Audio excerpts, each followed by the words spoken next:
demikian juga Bible. Oke. Kira-kira seperti itu Pak Ustaz. Baik, saya tanggapi dulu ya. Gini, yang menentukan masuk surga betul Tuhan semesta alam, Allah Subhanahu wa taala.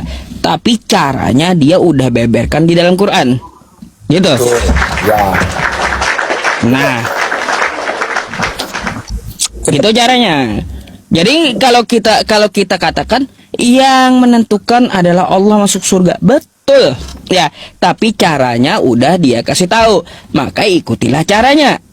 Nggak bisa lagi kita mengatakan bahwa Tuhan yang di atas kita tidak belum tentu masuk surga. Nggak bisa lagi kayak gitu. Ya, kata juga Pak Ustaz. Karena kitab suci itu rata-rata itu oleh manusia gitu Ustaz. Jadi yang manusiawi itu sehebat-hebat manusiawi itu tidak ada sempurna. Itu jadi gini Bang, artinya apa? Berarti dapat kita ketahui ya bahwa hanyalah Al-Quran yang sempurna, berarti yang memberikan petunjuk cara masuk surga. Tuh, tapi gini Ustaz, itu kan apa namanya Ustaz. Kalau iman kami juga demikian gitu Pak Ustaz. Iman kami juga demikian. Bible kami lah, menurut kami ini ya, ini menurut kepercayaan kami ya, yang benar juga gitu. Gitu dah Pak Ustaz. Karena kalau kita merujuk Pak Ustaz ya, kalau kita merujuk ke awal ya. Jangankan manusia Pak Ustaz. Allah aja ada keledoran loh. Masih ada kekeledoran dia. Bukan kita membawa nama Allah sebenarnya. Karena Allah juga menurut saya itu dia ada kekeledoran loh Pak Ustaz. Masih bisa ditipu loh. Tuhan masih bisa ditipu. Allah gitu. Allah bisa ditipu loh. Waduh, ngeri kali Tuhan bisa ditipu. Kita ini kan harus pakai fakta loh Pak Ustaz. Kayak gimana caranya? Gak ada Bang yang namanya Tuhan atau Allah Subhanahu wa taala itu bisa ditipu. Kocak. Ya, bukan ya masih bisa ditipu. Karena begini Pak Ustaz. Kan kita merujuk dari awal dulu ya. Kalau Pak coba saya tanya Pak Ustaz dulu sebelum saya jawabkan pertanyaan itu Pak Ustaz. Nabi Adam dengan Nabi Hawa ya kalau di Islam ya. Bukan Nabi Betul, ya? Hawa. Adam dan Hawa ya, Nabi Adam dan Hawa gitu. Nah, maksudnya kan kalau di Islam Nabi ya. Nabi kalau Adam. Betul. Jadi sebelum mereka dulu itu di mana lu mereka tinggal Ustaz? Saya bertanya dulu, di mana lu mereka Kalau tinggal? di Islam awal dia di surga. Itu Islam. Ya, betul. Oke. Jadi ketika dia pindah alih itu ke gerak apa Pak Ustaz? Apanya pindah alih? Maksudnya ketika dia dulu disengsarakan menurutnya Al-Quran itu gimana itu? Kalaunya menurut di dalam paham Islam, Adam itu dia diturunkan dari surga karena memakan buah larangan atau buah khuldi gitu.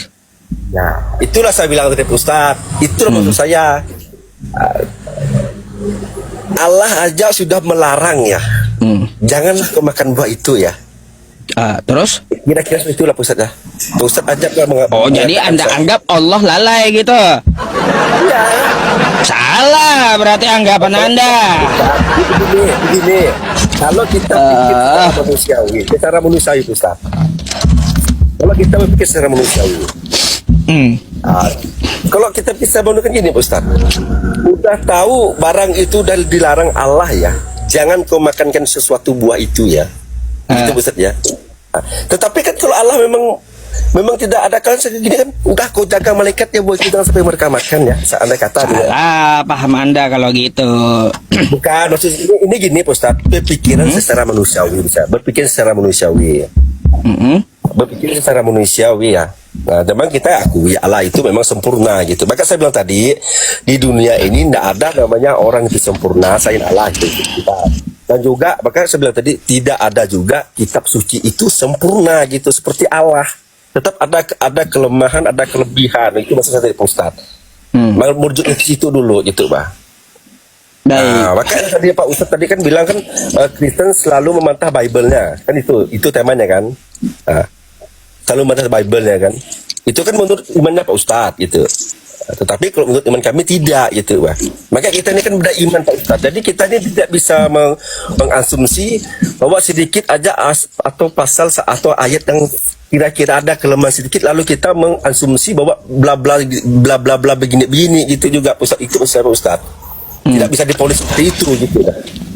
Baik, kayak gini. Ya, jadi gini Bang ya, saya tanggapi. Allah itu dia maha teliti. Yang namanya Tuhan maha teliti, tidak pernah teledor, tidak pernah lalai. Terus apa yang dia turunkan ya melalui firman-Nya, maka ketika dia diturunkan dari maha suci, maka kitab tersebut adalah suci. Maka ketika yang menurunkan dari maha sempurna, maka kitab tersebut sempurna. Gitu. Kayak gini. Dari pemahaman Anda yang salah tadi, larangan terhadap Nabi Adam sudah ada. Padahal Tuhan melarang makan buah khuldi, tapi tetap dilanggar oleh Adam. Sama Anda berpikiran, di Al-Quran kami melarang orang berzina, jangan mengikuti zina, jangan mendekati zina. Tapi banyak manusia berzina di zaman sekarang. Apakah Al-Qur'annya yang salah? Apakah Tuhannya yang lalai? Bukan. Tapi manusia itu ada namanya free will, kehendak bebas untuk membangkang atau taat. Itulah Nabi Adam diciptakan. Gunanya apa? Selain dia juga taat, tapi dia di satu sisi mempunyai kehendak bebas yang namanya nafsu. Kayak gitu. Apakah dia ingin ikut nafsu atau tidak? Tujuan Tuhan menciptakan Adam ada di dalam Quran kami. Wa idz qala rabbuka lil malaikati isjudu li Adam fasajadu illa iblis, kan kayak gitu. Nah, ayat selanjutnya wa idz qala rabbuka lil malaikati inni ja'ilun fil ardi khalifah, untuk menghuni bumi. Jadi untuk masalah kejadian Adam itu Tuhan udah tahu Adam ini akan melanggar. Bukan berarti dia lalai. Makanya dia memberikan larangan karena dia tahu Adam itu pasti melanggar. Karena kodratnya Adam itu di dunia untuk apa? Untuk menghuni menjadi khalifah di muka bumi. Nggak mungkin Tuhan itu Bang ya menciptakan sesuatu tanpa sebab. Nggak mungkin. Tiba-tiba kalau nggak ada sebabnya Adam diturunkan dari surga ke bumi, apa sebabnya? Nggak ada alasan gitu. Tiba-tiba Allah perintahkan di bumi. Apa alasanmu, kata Adam, menurunkan aku dari surga ke bumi? Jawab apa Tuhan? Pasti Tuhan bikin dulu penyebabnya. Kalau betul Ustaz. Tapi kan kalau kita cerita dulu zaman sekarang kan beda Ustaz ya. Kalau sekarang kan janganlah kau berzina ya. Itu kan orang udah bermiliaran Ustaz ya. Itu udah miliaran nggak istilahnya ke orang di dunia ini ya? Ya tapi iya. dulu hanya 2 orang ya istilahnya. Cuman ada dengan iblis saja ya istilahnya. Jadi istilahnya udah kau malaikat kau jaga barang itu ya, jangan sampai mereka nanti makan buah itu ya, atau digoda iblis nanti, kan gitu istilahnya Ustaz ya. Nah, kan aman-aman aja. Kalau namanya orang ramai dengan orang sedikit, enak ngurus orang sedikit daripada orang ramai. Jadi gini Bang, ya. Bayangannya ya. Kira-kira seperti itu Ustaz. Gak mungkin Tuhan itu memberikan ini Bang. Bentar. Nggak mungkin Tuhan itu memberikan perintah dan larangan kalau tidak relevan dengan manusianya. Di zaman Nabi Adam nggak ada larangan zina, nggak ada. Tahu saya. Di zaman Nabi Adam nggak ada juga perintah untuk berhaji. Tuhan tahu karena belum ada kapal dan pesawat gitu. Gitu. Jadi bukan berarti yang seperti Anda katakan ya Nabi Adam nggak mungkin dong ya berzina di zaman Nabi Adam ada, ya jelas manusianya cuma 2 Bang ya. Larangan berzina itu pasti setelah relevan dengan kehidupan manusianya. Bukan berarti bukan berarti Tuhan menurunkan aturan itu ya tidak sesuai atau tidak relevan dengan keadaan manusianya. Tuhan macam apa kayak gitu? Kan gitu. Makanya tadi kan kita menuju seperti itu Ustaz ya. Kira-kira tadi Ustaz ya. Makanya ini kalau pemikiran saya ya, ini pemikiran saya pribadi Ustaz. Makanya menurut saya ini kan kena saya telah tema Ustaz ini untuk berapa hari itu agak sadis juga Ustaz. Sadis sih ya. Sadis. Terus itu kurang kurang lebih sadis hadisnya, kurang lebih sadis. Tetapi saya Kristen tidak suka nonton edit, tidak suka. Itu sengaja. Mereka bisa Kristen. Kenapa bukan? Kalau dia menyampaikan kebenaran, ya saya sepakat. Tetapi saya tidak suka temanya aja. Kurang ke masjid atau kawan-kawan yang kurang di gereja untuk yang Kristen ya, bisa jadi mereka kena dengar pembicaraan yang ke TikTok ini, bisa jadi mereka dengar Ustadz bicara, bisa mereka ke masjid gitu Pak. Itu salah satunya Pak Ustadz. Tetapi kita kembali ke yang tadi, makanya saya bilang tadi Pak Ustadz ya, karena kalau saya berpikir secara manusia juga, menurut saya nih ya, ini pribadi saya Pak Ustadz, Alkitab apapun ini menurut saya ya, itu menurut saya tidak ada yang sempurna Pak Ustadz. Kenapa sebenarnya tidak ada sempurna? Karena yang menulis itu manusia. Karena manusia sepintar-pintar manusia nulis, dia tetap ada kelupaan mungkin 1-2 patah. Ini menurut saya Pak Ustadz. Itu udah pasti itu. Makanya berarti beda konsep dengan Quran itu Bang. Kalau kita Anda menurut saya Pak Ustadz ya, menurut saya. Maka saya bilang tidak ada buat dia, ini menurut saya ya. Menurut saya, karena mungkin di Al-Quran juga dia mungkin ada sepatah 2 patah bahasanya, mungkin istilahnya ada kelemahan sedikit ya, atau istilahnya begini Pak Ustadz, mungkin kira-kira gitu, kira-kira merujuk kemana gitu Pak, mungkin ada juga gitu Pak. Nah, tetapi kan kalau yang non nanti misalnya yang non Muslim atau Kristen itu membacanya nanti, oh kira-kira ke sini ya gitu Pak. Nah, tetapi kan saya bilang tadi ada kelemahan ada kelebihan itu. Sama juga kayak Ustadz kan menanggapi Bible kami kan, oh ini merujuknya ke sini ya, tapi sebenarnya tidak merujuk ke situ sudahnya. Nah kira-kira gitu. Maka saya bilang Ustadz, di dalam kitab suci ini menurut saya, jangankan 2 agama, mungkin ada 6 agama ini juga tidak ada sempurna gitu. Karena ditulis oleh manusia gitu Pak. Bukan diturunkan oleh Allah langsung gitu. Itu Allah sendiri yang menurun langsung mah. Mungkin saya jamin itu 100% itu sempurna gitu. Mungkin kira-kira seperti itu Pak Ustadz. Jadi ini bagus diskusinya. Jadi saya tanggapi dulu ya. Pemahaman dari Abang, kalaunya itu berkutat di kitab Anda, di Bible, mungkin seperti Anda mengatakan tidak sempurna, saya okekan. Karena apa? Kita tahu ya, penulis Bible itu bukan cuma 1 orang, kan gitu. Tetapi ya, Al-Quran berani menantang balik seluruh dari kitab di muka bumi ini. Dzalikal kitabu la raiba fi hudal lil muttaqin. Al-Quran ini tidak ada keraguan di dalamnya, petunjuk bagi orang yang bertakwa. Berani dia mengklaim dirinya ini tidak ada keraguan di dalamnya. Nggak ada kitab di muka bumi ini seperti Al-Quran yang berani menantang balik, gitu. Terus ada ayat yang lain ya, di Quran surah Al-An'am ayat 115, wa tammat kalimatu rabbika shidqan wa adla la mubaddila li kalimati wa huwas samiul alim. Telah sempurnalah kalimat Tuhanmu yang di dalamnya mengandung kebenaran dan keadilan. Tuh. Jadi kalimatnya itu telah sempurnalah kalimat Tuhanmu. Pertama dia sempurna, yang kedua tidak ada keraguan di dalamnya. Itu tantangan balik dari Al-Quran. Jika ada keraguan, maka orang bisa bikin sebagaimana Al-Quran. Pada faktanya, udah berapa tahun kita berjalan, Islam ini 1400 tahun lebih, nggak ada satu makhluk pun yang bisa bikin kayak Quran. Ya, tuh. Itu tantangan baliknya. Ya, di situ Bang. Ya. Mungkin kita pusat di situ. Mungkin besar begini. Kalau mungkin di Al-Qur'annya, mungkin di penafsirannya gitu Ustaz. Di penafsirannya itu kan dicatat ya. Jadi gini, Anda perlu tahu juga Bang. Berarti Al-Qur'an itu bagaimana prosesnya. Jadi Al-Qur'an itu berbeda dengan Bible Anda. Beda. Ya. Cara prosesnya itu pun beda gitu. Kalaunya Anda kan kita lihat dari kesaksian dan penyelidikan, yang mana kitab Anda itu ditulis dari kesaksian seseorang lalu dijadikan kitab, kan gitu. Lukas 1-3. Kalau Al-Qur'an beda. Ketika Nabi Muhammad itu dia terima wahyu, maka dia akan panggil dulu sekretarisnya, Zaid bin Sabit, ada wahyu, aku bacakan kepadamu.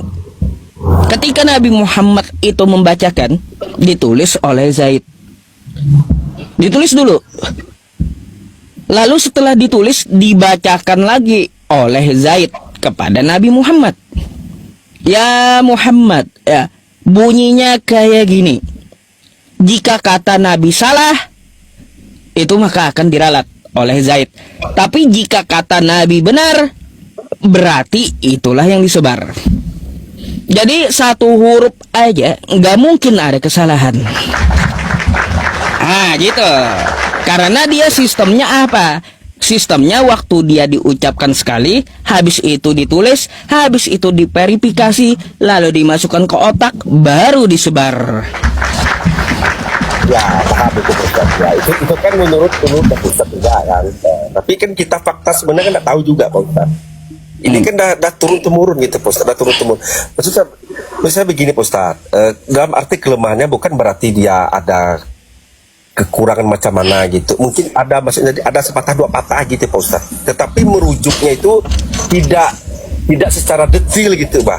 Merujuknya tidak secara detail Pak Ustaz. Oke. Kalau kami Kristen ya Pak Ustaz, kita anggaplah kami Kristen ya. Oke. Nanti kan orang bilang begini. Kalau saya pribadi saya tidak banyak mengacu pada ayat Pak Ustaz. Terus saja Pak Ustaz. Saya nggak mau banyak mengacu pada ayat. Kalau dibilang ini punya kita nih banyak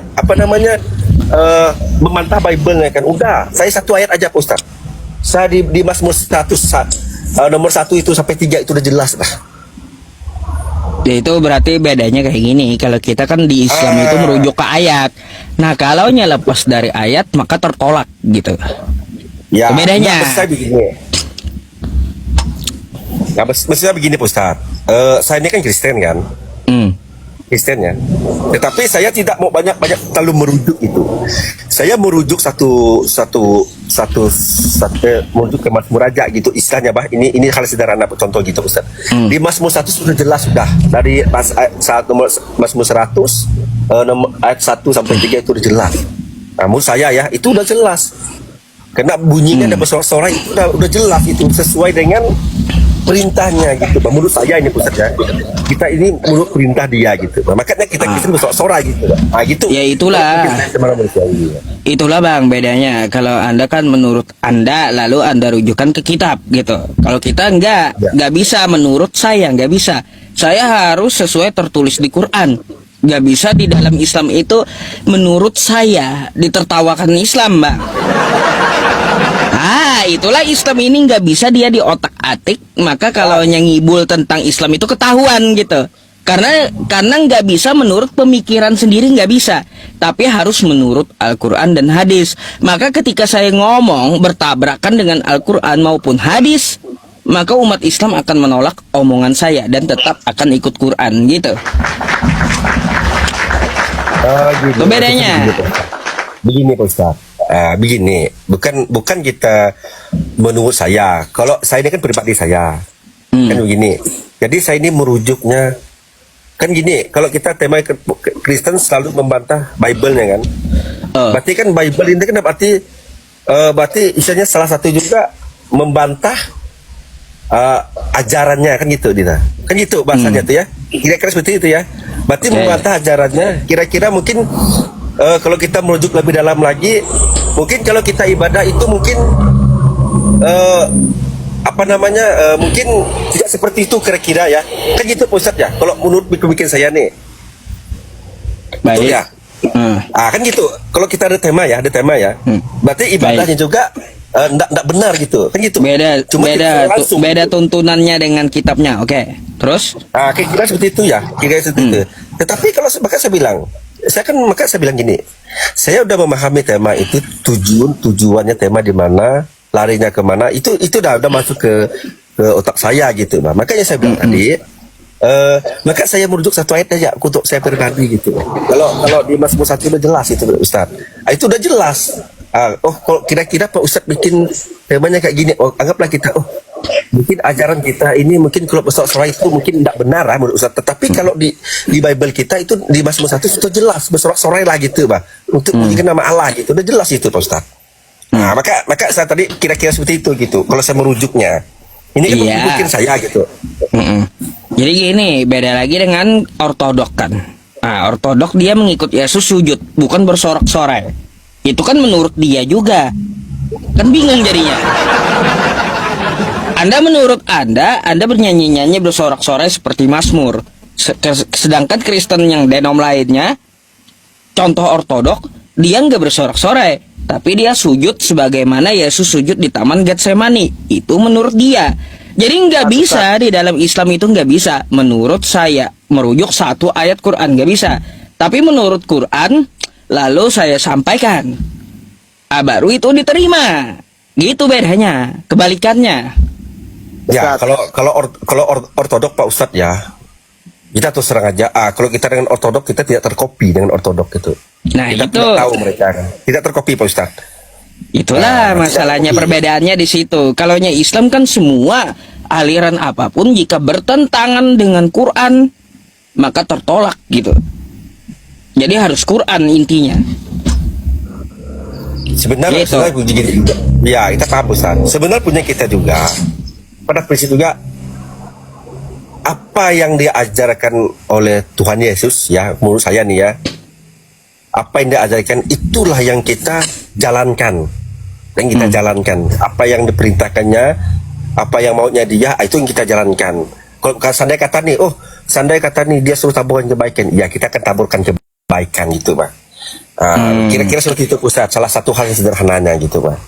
Maka saya bilang kalau kita dicampur aduk dengan yang lain ya terus terang kita tidak terkopi gitu Pak Ustaz. Apalagi dengan ortodok kan kita terkopi gitu. Gimana sih model mereka kita tidak tahu. Bahkan gini juga Pak Ustaz, di Kristen juga maaf ngomong Pak Ustaz ya. Maaf ngomong ini, tetapi mereka ajaran sama ya Pak Ustaz. Tetapi kita peraja. Mereka ada yang ibadahnya hari Sabtu itu ada. Ada. Tahu saya. Ada. Kita peraja. Mereka mengacu pada hari Sabat, tetapi kita tidak tahu mereka itu ngarahnya gitu gimana. Tetapi ajaran itu tetap sama. Baik. Gini Bang, saya mau coba Bang Holong biar nggak ngantuk. Bagaimana tanggapan Bang Holong coba? Aku mau minta ayat yang Cornelius yang sebut Cornelius tadi. Ayat yang Sama mengatakan, kami dengan Pak Ustadz ini sama-sama orang Kalimantan. nah bersorak-sorailah coba. Dimana tadi coba dibacain Ustaz? Minta tolong Ustaz. Mazmur 1 kata beliau. Mazmur 100. Oh, Mazmur 100.